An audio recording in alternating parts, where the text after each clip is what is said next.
नमस्कार दोस्तों, एक बार फिर से आप सभी का बहुत बहुत स्वागत है मेरे चैनल यानी कि नंदिनी एंड आस्था के चैनल में। और कैसे हैं आप सभी? आशा करती हूँ आप सभी लोग बहुत अच्छे होंगे। मैं भी बहुत अच्छी हूँ। और हमारे घर में आज बन रहा है ब्रेड के पकौड़े। तो क्योंकि आस्था तंग कर रही थी कि मम्मी कुछ बना दो कुछ बना दो, तो घर में बेसन भी रखा हुआ था, ब्रेड भी रखे हुए थे। आलू के पराठे आज बनाने थे, नहीं सुबह बनाए थे ना जो आलू के पराठे, वो आलू बच गया था तो शाम को भी गरम गरम सेक दूंगी तो इन लोग खा लेंगे। और वही वाला आलू है तो मैंने सोचा कि चलो बना देते हैं। यहाँ पे मैंने घोल तैयार कर लिया है बेसन का। और उसके बाद देखिए कुछ ही मतलब नाम मात्र के ब्रेड रखे थे थोड़े से, तो दो ही नहीं 3 ब्रेड पकौड़े बन पाए थे। तो पहले ऐसे आलू लगा दे रही हूँ और आलू में मसाला वगैरह मिला ही है। इस तरीके से इनमें आलू लपेट दिया है और इसे ऐसे बंद कर लेंगे। मुझे देखिए इतना आता तो है नहीं, परफेक्ट नहीं है जैसे बाहर दुकानों में मिलता है, लेकिन फिर भी आज तक कह रही थी तो मैंने कहा चलो भाई बना देते हैं। तो ये हो गए 3 ब्रेड पकौड़ा तैयार। बीच से कट कर देंगे तो 6 हो जाएंगे। लेकिन छोटे छोटे थे तो कट नहीं करेंगे इसे। तो ऐसे ही देखिए हल्का सा मैंने जो बेसन लिया है ना, वो ना तो इतना गाढ़ा है और ना ही इतना पतला है। चारों तरफ से बेसन में लपेटने के बाद कढ़ाई में फ्राई कर देंगे। बंद करो। ऐसा बनता है, इसमें दिखाओ ना। और दोस्तों ठंड बहुत अच्छी खासी पड़ रही है, बहुत ही ज़्यादा ठंड पड़ रही है। स्वेटर पहन रखा है हम दोनों ने ही। बारिश भी टिप टिप आ रही है। आप आज आपको आती होगी क्योंकि किचन के ऊपर जो पन्नी रखी है ना, पन्नी के कारण आवाज़ आती है। जब भी बारिश होती है तो टिप टिप की आवाज़ आने लगती है बहुत तेज़ी तेज़ी। तो वही है। और देखिए आस्था यहाँ पे मेरे साथ थोड़ा हेल्प भी करवा रही थी, लेकिन हेल्प करवाने से ज़्यादा मतलब अपने मन का मैंने ब्रेड पकोड़े बना दिए, लेकिन इसे अब अपने मन का जो कुछ बनाएगी, थोड़ा सा आटा ले लेगी, आलू रखा है तो उसमें आलू भी भर देगी। ऐसे अपने मन का मतलब कुछ भी काम करती रहेगी। पे ब्रेड सेक दिए मैंने दोनों तरफ, धीमी आंच में भी सेक दिया था और तेज़ आंच में भी। तो दोस्तों पहला वाला ब्रेड देखिए बन के बिल्कुल तैयार हो गया। मैंने बीच से कट कर दिया है और ऑयल अंदर बिल्कुल भी नहीं गया है। और मतलब बहुत ही बढ़िया ब्रेड पकौड़ा तैयार हुआ था। ऊपर से क्रंची था और अंदर से जो ब्रेड और आलू है वो एकदम नरम थे। 3 ब्रेड पकौड़ा बना दिए हैं। एक आस्था खा लेगी, एक मैं और एक आस्था के पापा। लेकिन मुझे ये सब तेल वाली चीज़ें कम पसंद है तो मैं भी अपना आस्था को ही खिला दूँगी। तो दोस्तों पहले तंग कर रही थी कि मम्मी ब्रेड पकौड़ा बना दो, और अब जब बना दिया तो देखिए क्या लेके बैठी है, क्या बनाना है, क्या कर रही है। तेल से छेड़खानी नहीं किया करो। लाओ मैं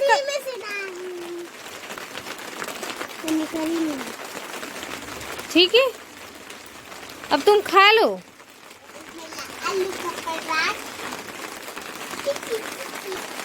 और दोस्तों बारिश देखिए फिर होने लगी, आवाज़ आने लगी टप्पर से। और ब्रेड पकौड़े अच्छे लगते हैं बारिश के दिनों में। अभी खाना बनाना बाकी है, अभी खाना नहीं बनाया। यहाँ पूरा मच्छरों ने खूब काटा है। खा के बताओ कैसा बना है।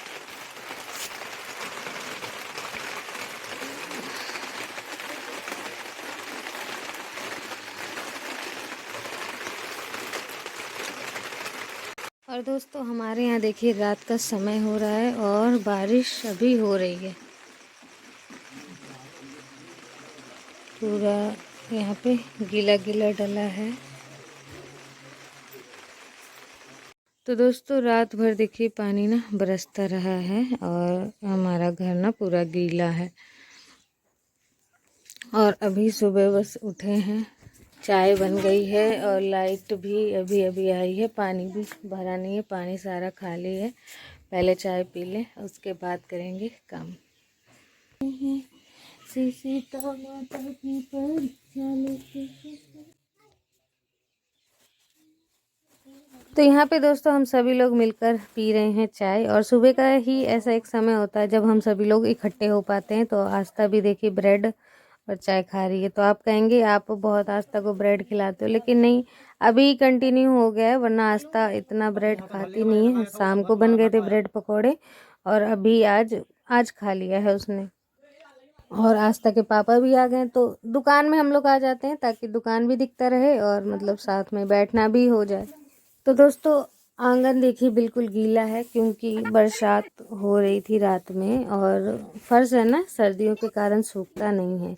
बारिश तो बंद हो गई थी लेकिन फर्श पे जहाँ तहाँ पानी इकट्ठा है, और पानी है भी नहीं। हमारे घर में पानी ख़त्म है, लाइट भी नहीं है, और अभी जस्ट लाइट आई तो पहले हमने सोचा चलो पानी भर लेते हैं, गरम गरम पानी भर जाएगा और काम करने के लिए भी हो जाएगा। और यहाँ पे थोड़ा फर्श वगैरह गंदा है, मतलब पानी गिरा हुआ है तो यहाँ भी धुलाई हो जाएगी। तो पीने का पानी पहले भर के रख लेंगे किचन के अंदर, और उसके बाद जो बाकी बर्तन हैं उन सभी को भर देंगे।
तो दोस्तों आंगन की सफाई देखिए पूरी हो गई है, और आप सभी कहेंगे कि तुलसी का पानी, तुलसी के इधर जा रहा है पानी, लेकिन अब वो क्या ही किया जा सकता है।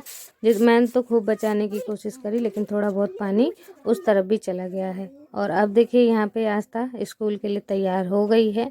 आस्था का जो भाई है वो भी आ गया है, और अब इन लोग जाएंगे स्कूल। तो इसका कुछ ना कुछ सामान एंड टाइम पे भी छूटा रहता है, सभी बच्चे तैयार हो जाते हैं लेकिन इसका कुछ ना कुछ रह जाता है। तो देखिए तैयार हो गई है, चोटी वगैरह सब मैंने बना दी है, नाश्ता इसने कर ही लिया था, और अब जाएगी स्कूल। दोस्तों अब हो गया है नहाना धोना, और मैं बना रही हूँ खाना। हल्का हल्का सा धूप हल्का हल्का सा निकल गया है, और किचन में देखिए बना रही हूँ। धुआं भर रहा है यहाँ पे। तो दोस्तों किचन में यही हो जाता है कि धुआं भरने लग जाता है, क्या पता नहीं क्यों, शायद ऊपर पन्नी लगी है ना इसके कारण। अगर वो छप्पर नहीं, वो खपरे होते तो शायद नहीं धुआं भरता, खपरों से चला जाता, लेकिन पन्नी में कहीं भी जगह नहीं बचती है हाँ धुआं निकलने की। जहाँ तहाँ ये जो खिड़की है, गेट है, यहाँ से धुआं निकल पाते हैं, बाकी पूरा धुआं कमरे में, पूरे किचन में भरा रह जाता है।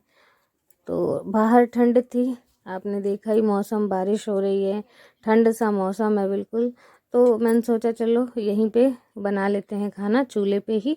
और चूल्हे पे इसलिए बना रही थी, गैस पे भी बना लेती लेकिन हाथों को बाद में सेकने के लिए आग नहीं बचता गैस में, और इसमें आग हो जाता है। तो बाद में आप हाथों की सिकाई कर लो और थोड़ी देर बैठे रहो आग के सामने। बस इसीलिए चूल्हे पे खाना बनाने लगी हूँ। इधर आटा की तैयारी हो रही है और रोटी सब्जी बन जाएगी।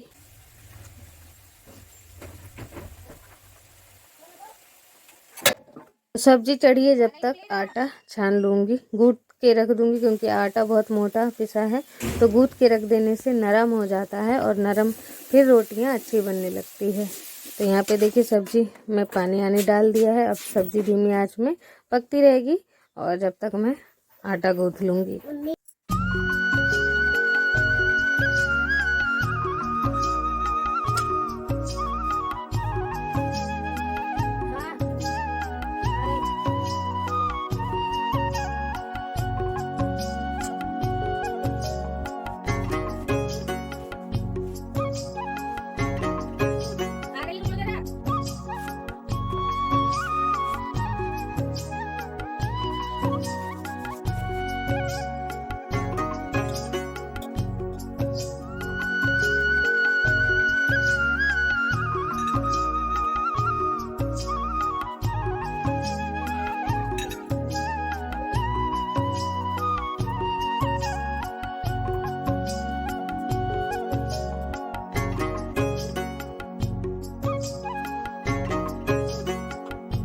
तो दोस्तों अब बन गया है खाना पीना, हो गया है पूरा कंप्लीट हो गया है। और अब थोड़ी देर चूल्हे को ठंडा होने के लिए छोड़ दूंगी। ठंडा हो जाएगा उसके बाद यहाँ पे करनी है पुताई। तो अब देखिए मैं आ गई हूँ यहाँ पे, पीली मिट्टी से पुताई करने आ गई हूँ, क्योंकि गोबर नहीं था और फिर गोबर से ही लिपाई करनी थी मुझे। लेकिन मैंने कहा चलो आज और ऐसे ही पीली मिट्टी से पोत देते हैं पूरे किचन को। बहुत ही ज़्यादा दोस्तों गंदा हो जाता है, क्योंकि इन दिनों अब किचन में ही खाना बन रहा है तो किचन गंदा हो जा रहा है ज़्यादा।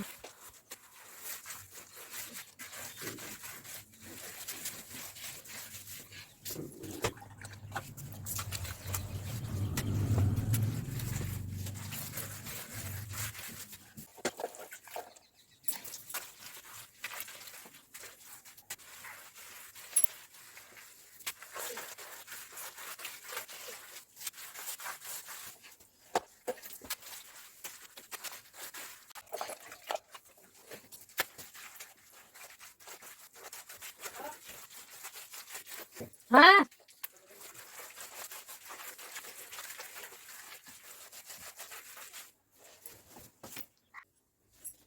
दोस्तों, एक तरफ की पूरी पुताई कर दी है। अब आ गई थी चूल्हे के पास, क्योंकि चूल्हे में आखिर में पुताई करती हूँ। क्योंकि क्या होता है, चूल्हे में आग जली है तो उसमें काला काला सा राख भरा हुआ, तो वो पूरे में फैल जाएगा। इसलिए पहले चूल्हे की पुताई मैंने नहीं करी और पहले पूरे कमरे की पुताई हो गई है। उसके बाद अब आखिरी में चूल्हे को पोतते हुए बाहर चले जाएंगे।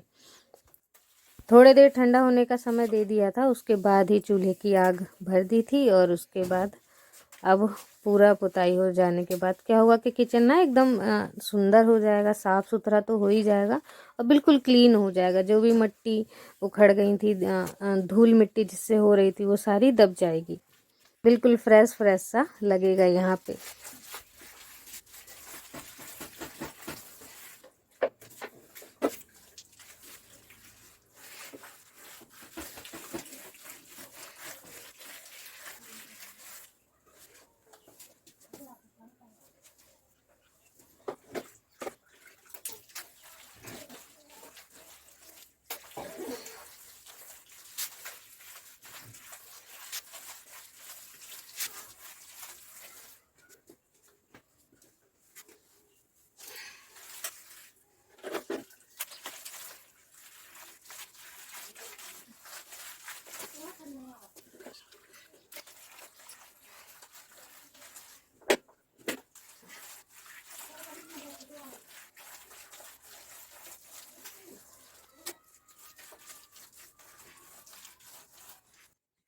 तो अब दोस्तों आ गई थी बाथरूम के इधर, क्योंकि कुछ कपड़े रखे हुए थे और मौसम इतना ख़राब है। कल मैंने नहीं धोया था कपड़ा, और जैसे कि अगर कुछ दिन हम कपड़े ना धोना तो बिल्कुल बहुत ज़्यादा ही कपड़े हो जाते हैं। और इन दिनों सर्दियों में तो अब जुराब, मोजे, टॉपा, स्वेटर, पता नहीं क्या क्या कपड़े होने हैं, तो पूरी सर्दी कपड़े धोने में निकल जाएगी।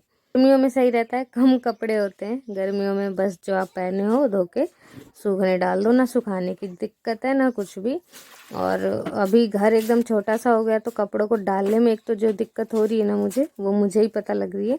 लेकिन सोच रहे हैं कि एक बनाएंगे एक कपड़ा डालने वाला, जैसे कि ऑनलाइन आता है ना, ख़रीदने पर, वैसा ही हम सोच रहे हैं बनाने का। पहले मैं देखूंगी कैसे बनेगा, उसके बाद एक बनाना है कपड़े डालने के लिए, सुखाने के लिए। सर्दी वाले भी कपड़े थे ना, तो इसलिए मैंने यहाँ पे निर्मा ले लिया है, क्योंकि सर्दी वाले कपड़ों में बहुत देर तक साबुन घिसना पड़ता है, इसलिए निर्मा ले लिया है। फेना हो जाएगा इसी से और फिर कपड़े जल्दी भी धुल जाएंगे। तो कपड़े देखिए आज हो ही गए हैं ज़्यादा, जीन्स वीन्स हो गई हैं, स्वेटर्स हो गई हैं, मेरी हैं, आस्था की है। और घर में अभी कोई भी नहीं है तो दुकान भी देखते रहना है और इन सभी कपड़ों को भी धोना है। तो फाइनली 1 घंटे बाद सारे कपड़े धो दिए हैं, निचोड़ दिए हैं। ये जीन्स आखिर में बचा था और ये मेरा स्वेटर। अब इन सभी कपड़ों को सूखने तो डाल दूंगी, लेकिन धूप तो निकली नहीं है, लेकिन डले डले सूख ही जाएंगे आखिरकार। और दोस्तों कल जो किचन का काम हमने स्टार्ट किया था वो आज बिल्कुल स्टॉप है, क्योंकि हमारे पास मटेरियल नहीं था उसे और आगे बढ़ाने के लिए, बनाने के लिए। तो आप थोड़ी देर में दिखाते हैं आप सभी को कि आखिर दिक्कत क्या हो गई है। था ही नहीं कुछ सामान बनाने के लिए। फिर आस्था के पापा गए हैं आज बाज़ार और वहाँ से देखिए लेके आए हैं इन सभी को ईंटों को खरीद के लाए, मतलब कुछ खरीद लिए थे हमने कि भाई काम पड़ रहा है, लेकिन है नहीं घर में। पहले तो जैसे तैसे टूटे फूटे यहाँ वहाँ हमारे घर में डले हुए थे, तो वो हमने लगा दिए थे, अब नहीं थे बिल्कुल भी। तो दोस्तों हमने अभी देखिए कुछ ईंटें मंगवाई है, वहाँ के लिए कम पड़ गई थी, तो थोड़े से ईंट मंगवा लिए हैं। हाँ जी दोस्तों, तो कैसा लगा आप सभी को आज का ब्लॉग? आशा करते हैं आज का ब्लॉग आप सभी को बहुत पसंद आया होगा। तो प्लीज़ वीडियो को एक लाइक ज़रूर कर दीजिएगा, चैनल को सब्सक्राइब कर दीजिएगा। मिलती हूँ आप सभी से नेक्स्ट ब्लॉग में एक अच्छे से ब्लॉग के साथ। तब तक